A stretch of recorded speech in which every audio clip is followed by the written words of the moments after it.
Fala aí, galera, beleza? Vamos para a nossa última aula em relação à Europa, o nosso conteúdo que a gente está estudando aí nesse bimestre, né? Que seria o conteúdo do nosso segundo bimestre. Hoje vamos encerrar o nosso assunto Europa. De que nós vamos falar nessa aula? Vamos falar da questão econômica da Europa e da União Europeia. Ou seja, como que se distribui a economia da Europa de acordo com cada setor. É assim que a gente estuda a economia de algum lugar. O que é mais forte? É o setor primário? É o setor secundário? É o setor terciário? Como que é a economia do continente, né? Como que ela se distribui pelos setores. Então vamos começar falando do setor primário. O setor primário é aquele setor que envolve três atividades: agricultura, pecuária e extrativismo. Então, como que se dá essa atividade na Europa? A agropecuária e extrativismo, né, é o que menos contribui para a economia da Europa.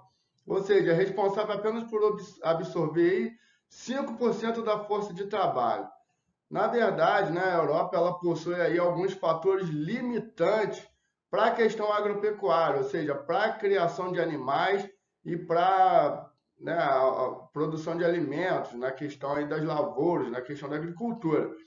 Primeiro, né, a questão do clima na Europa. Ah, toda a Europa é frio. Não, nós já estudamos sobre o clima da Europa. Então você sabe onde é frio na Europa. E é exatamente no norte. Dá para ver, de acordo com esse mapa de distribuição da agricultura, que na parte norte nós temos menos plantações, exatamente por causa do frio na Europa, no frio no norte do continente. Na parte sul do continente, dá para ver que é até bastante desenvolvida, né? Dá para ver que a Europa ela possui, pegar um outro aqui, né? Possui aqui bastante gêneros agrícolas, de certa forma, então ela é até uma grande produtora agrícola. O fato é que a Europa não consegue produzir tudo que ela consome. De acordo com o clima, né? Muitos gêneros agrícolas que nós consumimos são de países tropicais, como o Brasil. Isso torna o Brasil até muito importante nesse cenário, porque o que a Europa não produz, principalmente de produtos agrícolas, tropicais, o Brasil é que fica com essa missão, basicamente, de exportar lá para a Europa. Beleza? Daqui a pouco nós vamos falar um pouco mais sobre isso. Outro fator limitante é a redução das áreas de terras agricultáveis devido à urbanização. O que é isso? Não tem como mais a Europa se expandir, não tem como mais a Europa ampliar suas áreas de produção agrícola. E exatamente porque a maioria dos lugares já está urbanizado, ou seja, é cidade. Então não tem como você ampliar essas áreas agrícolas. Diferente do que ocorre no Brasil. No Brasil nós temos muitas áreas ainda preservadas, como Cerrado, Amazônia, e o que a gente vê no Brasil recentemente é uma destruição dessas áreas naturais para aumento de áreas de produção agropecuária, o que também não é legal, né? O que também prejudica o meio ambiente. Não é legal você desmatar para construir, para fazer plantações ou para fazer criações de gado.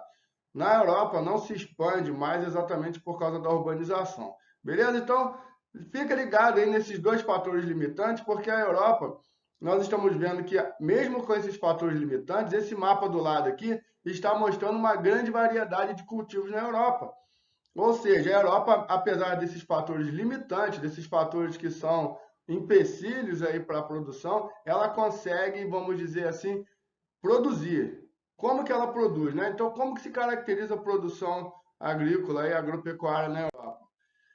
Dessa forma, então, a agropecuária na Europa se caracteriza por empregar alta tecnologia no seu plantio. Como que ela consegue fazer, então, um aumento de produtividade sem aumentar áreas agricultáveis, ou seja, sem expandir uma área? Pegar aquele quadradinho que ela já consegue produzir ali, sem aumentar a área, como que ela consegue aumentar a sua produtividade? Com maquinários. Não apenas tratores, como a gente está vendo aqui, mas toda uma cadeia tecnológica que envolve uma agricultura que é conhecida como agricultura de precisão, que utiliza drones para ficar aí observando a plantação, se utiliza de vários artefatos tecnológicos para poder produzir. Então a Europa ela consegue suprir essa falta de terras agricultáveis, né? Essa falta de terras para expandir sua agricultura, exatamente com o auxílio daí da tecnologia, auxílio da mecanização. Outra característica da agricultura na Europa é que ela é caracterizada principalmente por ocorrer em médias propriedades ou pequenas propriedades. Ou seja, não são grandes latifúndios como nós temos no Brasil, grandes porções de terra, grandes áreas. A Europa, galera, nós já estudamos sobre isso, né, quando nós falamos sobre população, aquela questão ali da densidade demográfica. A Europa, em área, se a gente for comparar com países, ela não é tão grande, né? Ela não é um continente tão extenso. Nós vimos na última aula que existem vários países da Europa que caberiam dentro do Brasil. Então a Europa não é um continente muito extenso. Isso faz com que você não tenha grandes propriedades. Os territórios dos países não são tão grandes.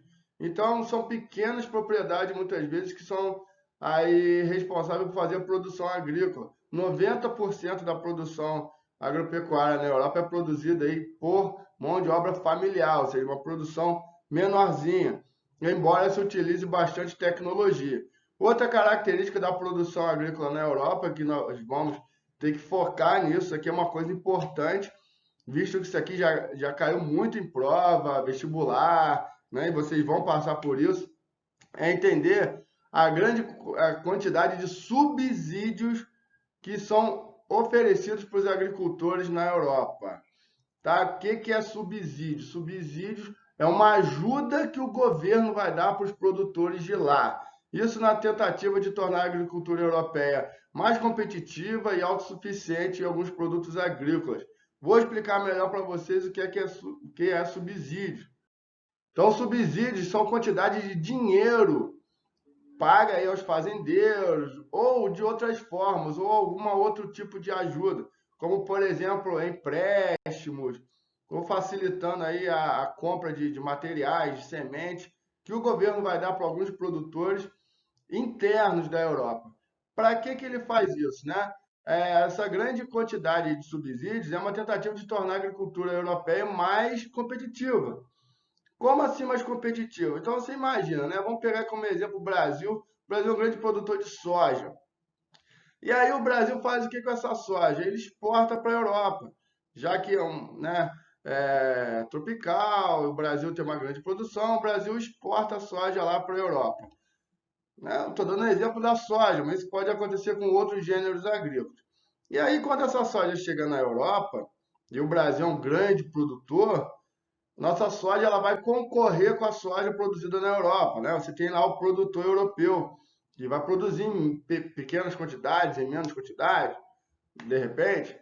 E aí o que o governo pode fazer para tornar essa soja desse produtor europeu competitiva com o Brasil? Vai oferecer uma ajuda, ele oferece um dinheiro. Sei lá, se esse agricultor aqui, um exemplo, né? Ele gasta R$ 10 para poder produzir ali um saco de soja, né, uma saca ali de soja, de repente o governo ele vai dar uma ajuda para esse produtor e ele agora não vai produzir mais a 10, ele vai produzir a 5, ou seja, pela metade do preço, e aí ele vai conseguir competir com o produto brasileiro. Quando chegar no mercado, o produto dele pode estar mais barato que o produto brasileiro. E aí, por estar mais barato, o consumidor possa preferir o produto dele ao invés aí do produto brasileiro. Isso é bom ou ruim? Depende, né? Para o Brasil, nesse caso, é ruim. Porque como o Brasil ele é o exportador, o produto brasileiro vai perder mercado na Europa. Mas para o produtor interno da Europa, para o produtor lá, é bom, né? É bom receber subsídio. Ah, o subsídio é errado? Depende, né? Tem muita gente que é contra, tem como até recorrer aí na Organização Mundial do Comércio, quando isso atrapalha aí o comércio mundial. Mas, de certa forma, todos os governos fazem isso. Né? É uma prática que é mundial. Por exemplo, o Brasil ele oferece subsídio em vários gêneros agrícolas aqui no Brasil, uma forma de financiar e ajudar os pequenos produtores ou financiar alguma questão. Por exemplo, no Brasil, o diesel, o óleo diesel que vai para os caminhoneiros, o governo ele custeia uma parte do diesel. Não sei se você já reparou no posto de gasolina, não sei, né? De repente, quando você for uma próxima vez, dá uma reparada no preço do óleo diesel.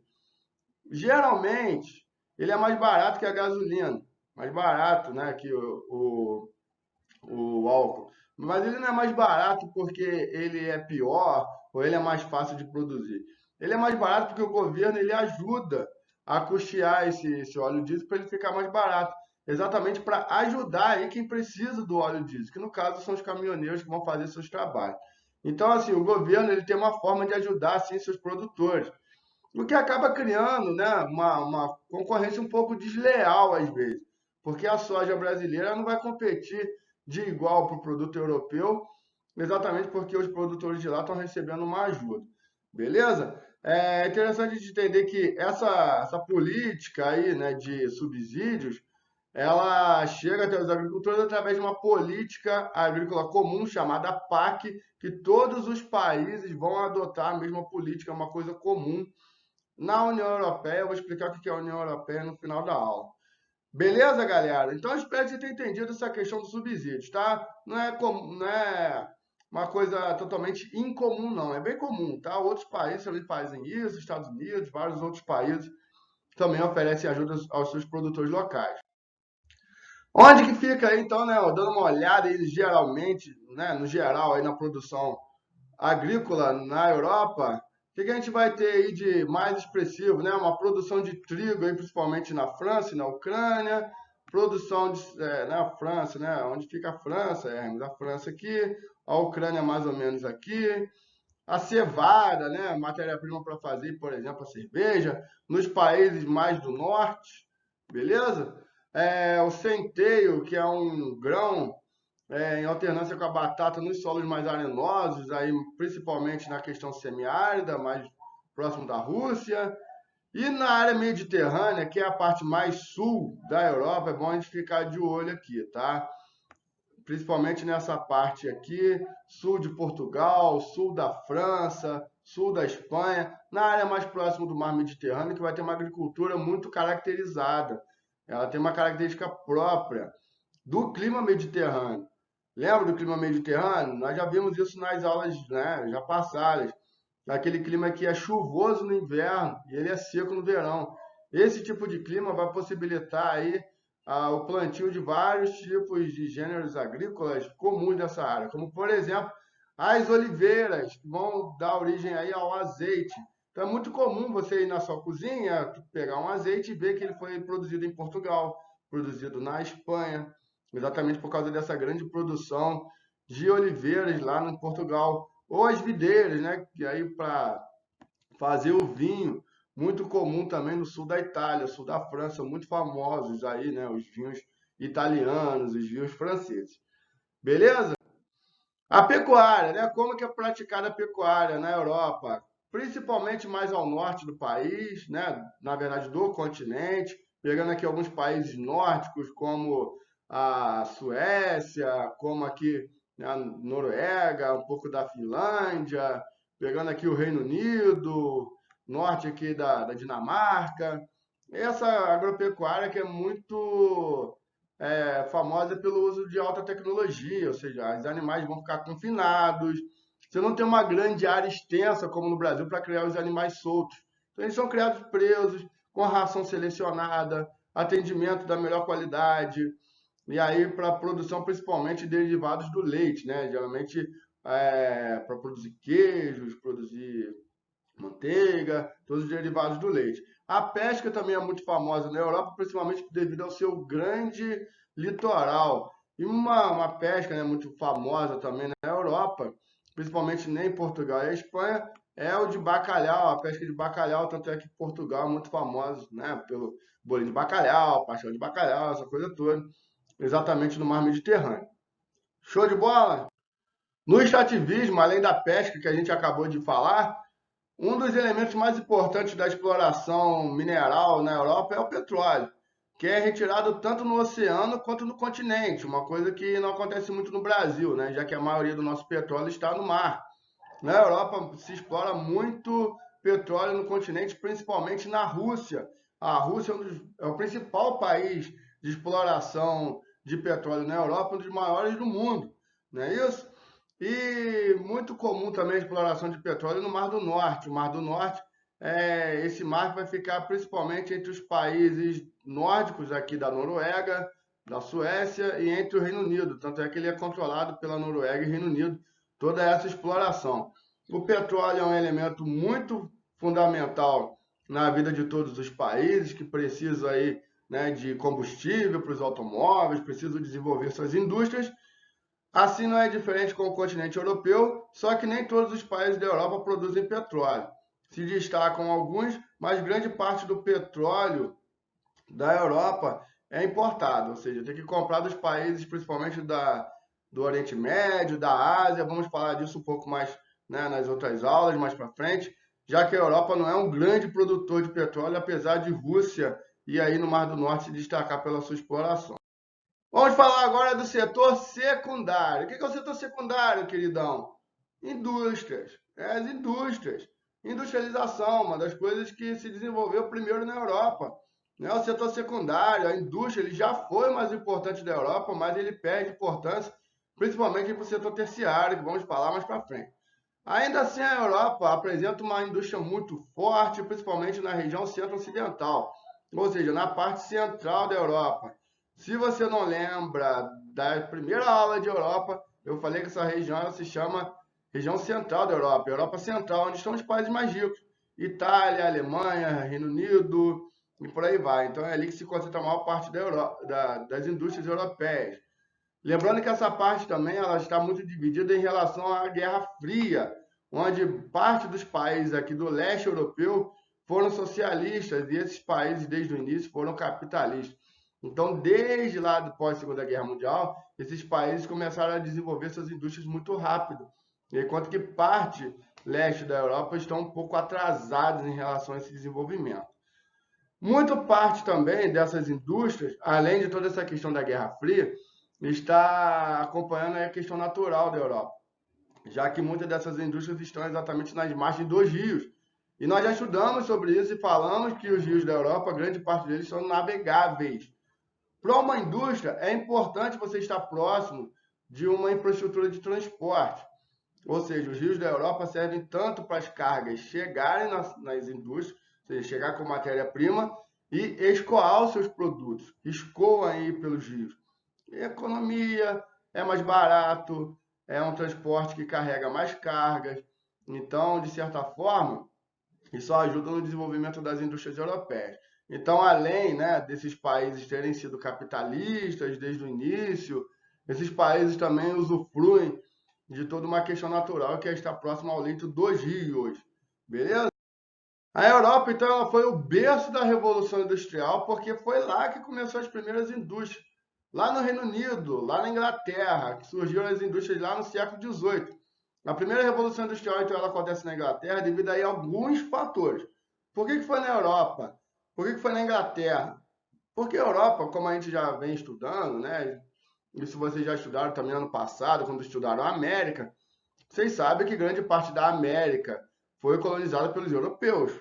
Assim como o continente africano, que a gente já estudou lá no início do ano. Então, ou seja, grande parte dos países europeus já se beneficiavam aí, né, por serem colonizadores, de ter riquezas que foram arrancadas de outros países, vamos dizer assim. E com isso, esses países tinham dinheiro. Né? A Inglaterra foi um grande colonizador. A Inglaterra colonizou os Estados Unidos, por exemplo. A Inglaterra colonizou a Índia, e colonizou vários países pelo mundo, várias colônias africanas. E isso deu suporte financeiro para a Inglaterra implantar uma indústria. Porque para você ter uma indústria, você tem que ter dinheiro. Né? Imagina que você queira montar amanhã uma fábrica de chinelo. Você, sei lá, faz, pô, vou montar uma fábrica de chinelo. E aí a primeira coisa que você vai ter que comprar é um terreno para montar essa fábrica. E para comprar um terreno você vai ter que ter dinheiro. Depois que você compra o terreno, você vai precisar de quê? De máquinas para colocar dentro da sua indústria. Precisar de borracha para fazer seus chinelos. Se você for fazer o chinelo de borracha, de repente você vai fazer de couro, mas você vai precisar também de dinheiro. Então, ou seja, para montar uma indústria, você precisa de dinheiro.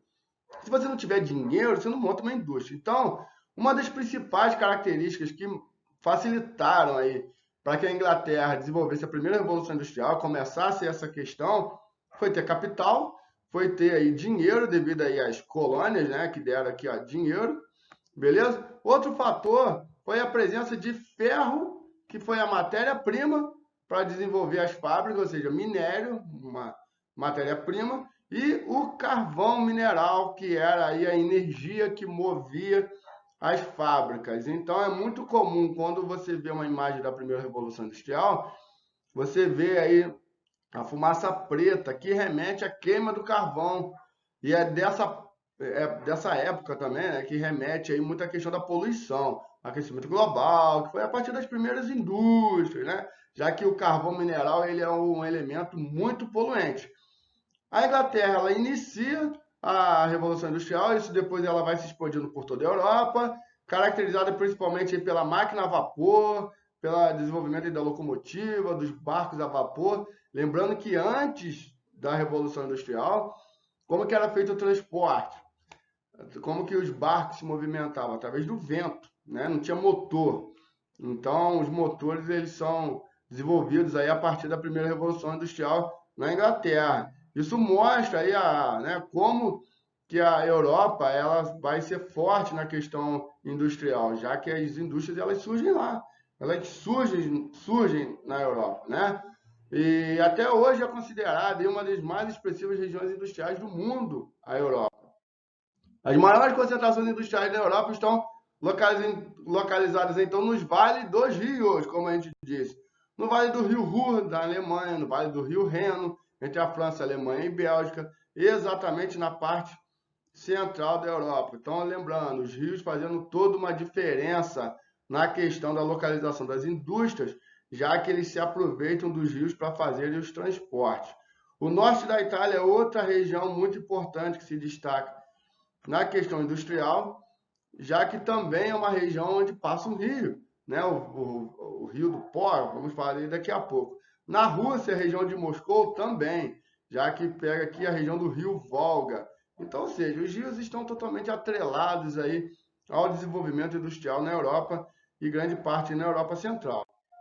Falando de alguns destaques na Europa, o país mais industrializado da Europa, uma atividade industrial que mais, né, o país que mais se destaca na questão industrial na Europa é a Alemanha. Né? Apesar de ter iniciado seu processo de industrialização após a Inglaterra, onde surge aí a primeira Revolução Industrial, e a França, a Alemanha é o país mais industrializado da Europa hoje. Só que ela é dependente de commodities, ou seja, dependente de matéria-prima. Commodity é elemento, né, são as matérias-primas que são negociadas no mercado internacional. Com isso, o seu preço varia praticamente todos os dias. É só você ver no jornal falando do petróleo. Ah, o barril do petróleo subiu, o petróleo desceu. Isso muda todo dia, assim como as matérias-primas, assim como o minério de ferro, assim até mesmo como as commodities agrícolas, ou seja, o preço da soja ela também varia todos os dias. Isso é muito dependente aí da lei da oferta e procura. Se você tem muita demanda, ou seja, na verdade, você tem muito produto no mundo, vamos dizer assim, muita oferta de produto, geralmente o preço cai. E se a produção estiver baixa e você tiver pouco produto, geralmente o preço sobe. Por você ser um país totalmente dependente de commodity, ou seja, ser dependente de comprar matéria-prima, isso é muito ruim. Porque se a matéria-prima aumenta o preço, o seu lucro lá na indústria ela vai diminuir. Ou você vai ter que passar esse preço, né, para o consumidor final, que é uma questão que a maioria das empresas fazem, né? Entre os principais produtos da indústria alemã se destacam a automobilística, e vamos ver grandes empresas de carro que são da Alemanha, como, por exemplo, a Mercedes, que é alemã, temos aí o Audi, temos a Volkswagen, muito comum no Brasil, né? O Fusca, que é da Volks, o Golf, né? Por aí vai. E temos o Porsche, muito famoso, né? Carro de classe alta, né? Todo mundo tem condições de ter um Porsche. Caracteriza aí a Alemanha, a produção industrial da Alemanha. Claro que não é só de carro que vive a Alemanha, mas é uma questão bastante importante a ser destacada. Temos também a BMW, né? Não pode deixar de lado aí. Na França, vamos ter uma atividade industrial bem diversificada, ou seja, vários setores, como aeroespacial, fabrica aviões, eletrônica, automobilística, farmacêutica, química, de moda. Né? Na questão automobilística se destacam dois montadores de carro, dois fabricantes de carro muito presentes no Brasil, como a Renault e a Peugeot, que são fabricantes de carro, né? Que exportam para o Brasil, tem bastante carro deles rodando aqui no Brasil. Na questão de moda, né, muito famosos aí os perfumes franceses, muito famosos, e na questão de algumas marcas muito famosas também, né, como a Lacoste, que é a marca do jacarezinho lá, que é francesa também. Então, ou seja, a França tem uma atividade industrial bem diversificada, além de eu nem ter citado aqui a questão farmacêutica, né, a questão de produção de remédios. Por fim, a Itália, que é o outro destaque europeu na questão industrial, onde a sua concentração industrial exatamente está no norte do país, como eu falei um pouco ali atrás, exatamente na região onde nós temos aqui o Rio do Pó, ou seja, também concentrando suas atividades no vale de um rio, até porque o rio faz ali a questão do transporte. No sul do país, na parte sul, né, já que na Botinha, nós temos uma grande quantidade de indústrias petroquímicas. O que é uma indústria petroquímica? Uma refinaria, por exemplo, que vai pegar o petróleo bruto, aquele óleo preto, e vai transformá-lo em algum subproduto, em gasolina ou em plástico, em algum outro produto. Por que as fábricas se localizam mais ao sul? Exatamente porque é o local de chegada na Europa, principalmente do petróleo que vem lá da Ásia, lá do Oriente Médio. Beleza? Entre as várias transnacionais italianas também se destacam as automobilísticas, algumas marcas de carro muito famosas da Itália, como por exemplo a Fiat, que roda aqui no Brasil, e a Ferrari, né, muito famosa, até roda aí na Fórmula 1, que produz, né, carros maravilhosos, também não é para qualquer um, né? Tem a sua elite, né, a galera que consegue comprar um carro num alto valor desse. A Pirelli também, né, fabricante aí de pneus, também é uma marca italiana. E é claro, pneu é fundamental no automóvel, né? Então, a Pirelli presente no Brasil também é de origem italiana. Beleza, galera? Enfim, setor terciário, que é o setor mais desenvolvido na Europa hoje, né? É o setor que mais contribui para a economia da Europa, é o setor que sofre menos com a mecanização, sofre menos. O que eu quero dizer? Que esse setor ele está ligado exatamente à mecanização do campo, onde as máquinas trabalham e tiraram o emprego das pessoas. As pessoas, né, o trabalhador rural que trabalhava no campo, hoje basicamente as máquinas fazem o seu serviço. Nas indústrias também, né? Então, nas fábricas, não tem mais muitas pessoas trabalhando, tem robôs, né? Os bracinhos lá do robô, computador que vai fazer o trabalho. Então, essas pessoas vão trabalhar onde? Setor terciário.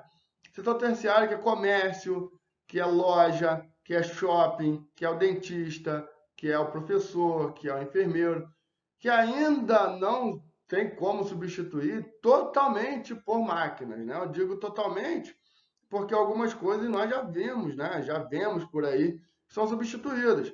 Como exemplo, lá na Europa, alguns supermercados não tem mais pessoas que trabalham no caixa atendendo. E você pega seu produto, você passa lá seu produto na maquininha, coloca o cartão de crédito, paga e vai embora. Ou seja, substituindo a mão de obra de um trabalhador no supermercado por uma máquina.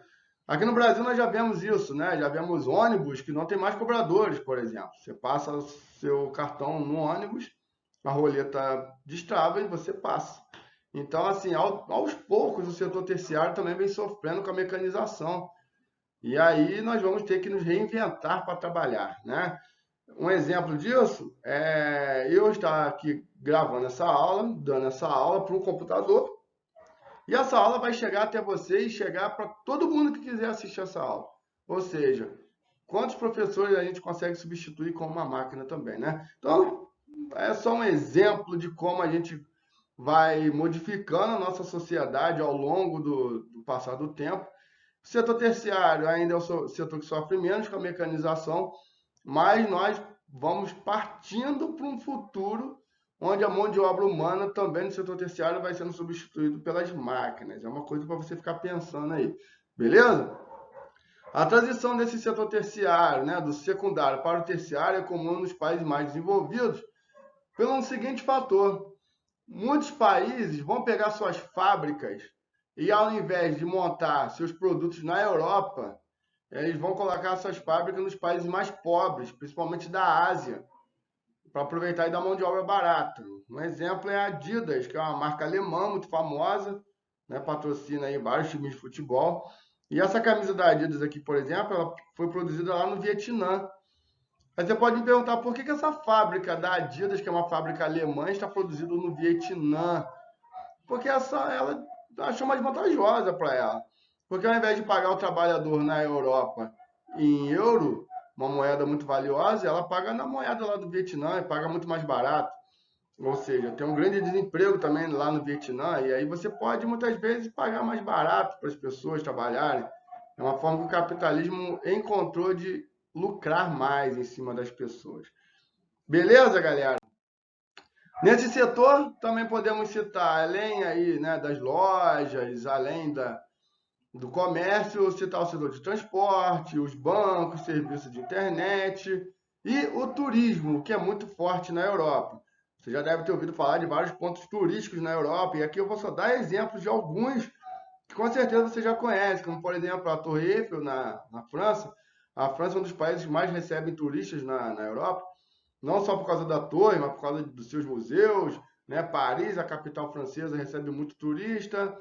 A Itália é um outro país que recebe muito turista, aí dei como exemplo o Coliseu, mas tem vários pontos turísticos na Itália, inclusive Roma, né? Onde fica a sede lá, o Vaticano, sede da Igreja Católica, onde muitos fiéis, muita gente religiosa vai visitar anualmente lá a capital da Itália. Grécia, no sul, lá no Mar Mediterrâneo, Santorini é um dos lugares mais bonitos do mundo, né? Com essas casinhas, todas elas brancas, muito romântico, muito legal, também é um local que recebe muito turista, né? E a Grécia. E por fim, né, só para citar aí mais um país, a Espanha, sul da Espanha, Ibiza aí é um dos locais mais visitados também na Europa, muito famosos aí pela festa, né? Pelas festas que são é, feitas aí em Ibiza, na Espanha. Beleza? Enfim, vamos falar aí da União Europeia. Você já deve ter ouvido falar da União Europeia. De repente você, né, ouviu e ficou viajando. O que é isso? Né? Na verdade, a União Europeia é representada por essa bandeira e é um bloco econômico. Ou seja, é formado por 27 países que visam integrar suas economias. A União Europeia não é um país, a União Europeia é um acordo de vários países. Quando a gente fala de bloco econômico, a gente está falando que os países vão se reunir para fazer acordo. Para quê? Para que fazer acordo? Aí tem vários objetivos na União Europeia, né? Um desenvolvimento de um mercado financeiro europeu, desenvolvimento econômico dos países, unidade política e econômica, na União Europeia tem a questão da livre circulação de pessoas, bens, mercadorias, aumentar a qualidade de vida das pessoas e reduzir as desigualdades sociais. Esses são os objetivos da União Europeia. Mas, de modo geral, quando os países se reúnem para montar um bloco econômico, eles vão firmar principalmente acordos comerciais.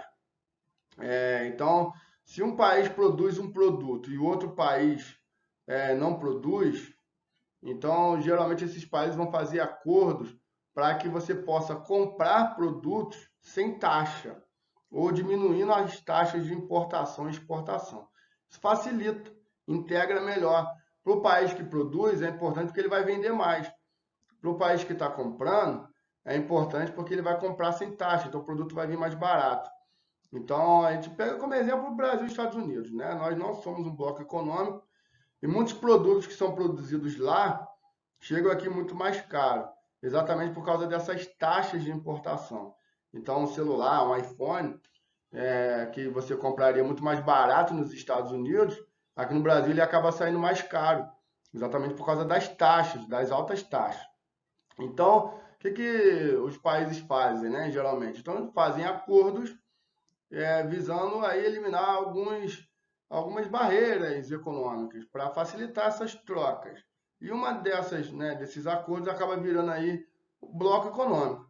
Depende do nível de integração do bloco econômico também, tá? E só para a gente ter uma ideia, a União Europeia está no nível mais alto de integração de um bloco econômico, porque essa integração não fica apenas no campo econômico, não é apenas trocar produtos que a União Europeia quer. A União Europeia ela visa algo mais. Por exemplo, então, ela visa aqui a livre circulação de pessoas, né? Livre circulação de pessoas, de bens, de mercadorias. Então, as pessoas podem circular livremente dentro da União Europeia, embora existe né, algumas restrições, algumas coisas que nós vamos salientar aqui ao longo da aula, beleza? Mas o importante é você entender que a União Europeia é o bloco mais desenvolvido do mundo, mais integrado do mundo e maior também, tem a maior quantidade de países. A União Europeia, ela vai surgir lá após a Segunda Guerra Mundial, lá por volta de 1944, 1945, com o fim da Segunda Guerra Mundial, a partir de 3 países, que a gente vai ter aqui Bélgica, Holanda e Luxemburgo, que vamos formar aqui as iniciais deles, tá? De Bélgica, de Luxemburgo e NE de Netherlands, que é Países Baixos. Os Países Baixos é um conjunto de países que formam os Países Baixos e um deles a Holanda, tá? A Holanda é um desses Países Baixos né, que é o maior deles. Muitas vezes a gente só conhece a Holanda, mas a Holanda é um desses Países Baixos que forma o País Baixo, que é o nome do país. Beleza? Então começa a União Europeia com esses 3 países, depois vem em 1952, esse bloco avança com a chegada aí de Alemanha, né, com a chegada aí de Luxemburgo, ou na verdade com a chegada de França e Itália, né, que Bélgica, Holanda e Luxemburgo já faziam parte, então você tem a chegada de França, Alemanha e Itália. Então esse bloco ele vai mudar de nome, agora ele vai passar a se chamar SECA, Comunidade Europeia do Carvão e do Aço. É o segundo estágio da União Europeia. Depois ele avança, em 1957 ele vai passar a se chamar Mercado Comum Europeu. Mercado Comum do Sul é o Mercosul. Ele vai passar a se chamar Mercado Comum Europeu ou Comunidade Econômica Europeia, e vai entrar mais alguns países, né, como a Dinamarca, Grécia, Espanha, Portugal. Então o bloco ele vai crescendo. Em 1995, mais 3 países entram na União Europeia: Suécia, Finlândia, Áustria. Em 2004, entram mais países, entram Polônia, Hungria, República Tcheca, Eslováquia, Eslovênia, Estônia, Letônia, Lituânia, Malta, Chipre e, por fim, em 2013, entra a Croácia. Então, assim, vários países formam a União Europeia, embora o Reino Unido, nos últimos tempos agora, tenha feito um acordo para deixar aí, né, o bloco, mas é um bloco gigante, é um bloco que tem muita gente, muitos países. E dentro desse bloco econômico é importante você entender 2 acordos fundamentais. Quais são esses acordos? A zona do euro. O que é a zona do euro? Na verdade, os países que vão adotar o euro como moeda única. Então, é importante você entender que nem todos os países da Europa e nem todos os países da União Europeia adotam o euro como moeda. Então, é muito comum a gente ouvir falar que o euro é a moeda da Europa. Primeiro, não é a moeda da Europa inteira, tá? Nem todos os países da Europa. E também não é comum, não é correto você falar, né, você dizer que o euro é a moeda da União Europeia, porque também nem todos os países da União Europeia adotam o euro. Quantos países adotam o euro? 19, né? O bloco tem 27, então 19 países adotam o euro. Quem adota o euro? Dá para ver aqui: Portugal, Espanha, França, Bélgica, Luxemburgo, Itália, beleza? Eles adotam o euro. Quem não adota o euro aí? Bulgária, Croácia, República Tcheca, Hungria, Polônia, Romênia e Suécia. Eles não adotam o euro, apesar de estarem dentro da União Europeia. Beleza? Outro acordo que você tem que ficar de olho, que também é muito importante você entender, é o chamado espaço Schengen ou área Schengen. O que é isso? É composto por 26 países, embora 4 não são membros da União Europeia, tá? Então tem países aqui que fazem parte desse espaço, mas que não fazem parte da União Europeia, como Islândia, Noruega, Suíça e Liechtenstein. Esses países não compõem a União Europeia e assinam esse acordo. Mas o que tem a ver esse acordo? Os países que assinam esse acordo, eles abolem aí as fronteiras, os passaportes e têm livre acesso a qualquer país. Então você pode circular livremente dentro desses países que assinaram o espaço Schengen, o acordo. Então, outras duas coisas que são comuns de você ouvir falar que está errado. É que na Europa toda você tem livre acesso, não tem livre circulação, não é na Europa toda, e não é na União Europeia. Muita gente fala, né? Ah, a União Europeia ela permite a livre circulação de pessoas. Não é a União Europeia inteira. São os países da União Europeia que assinam esse acordo, inclusive 4 países que não são da União Europeia. Então fica muito ligado nisso, porque são questõezinhas que a gente tem que ficar de olho aí. Ah, beleza, então é muito legal, abre as fronteiras e tal. É, mas isso está dando alguns problemas, tá? Alguns países recentemente estão revendo aí algumas condições desse espaço Schengen, dessa livre circulação de pessoas, por muitas questões que nós vimos na última aula.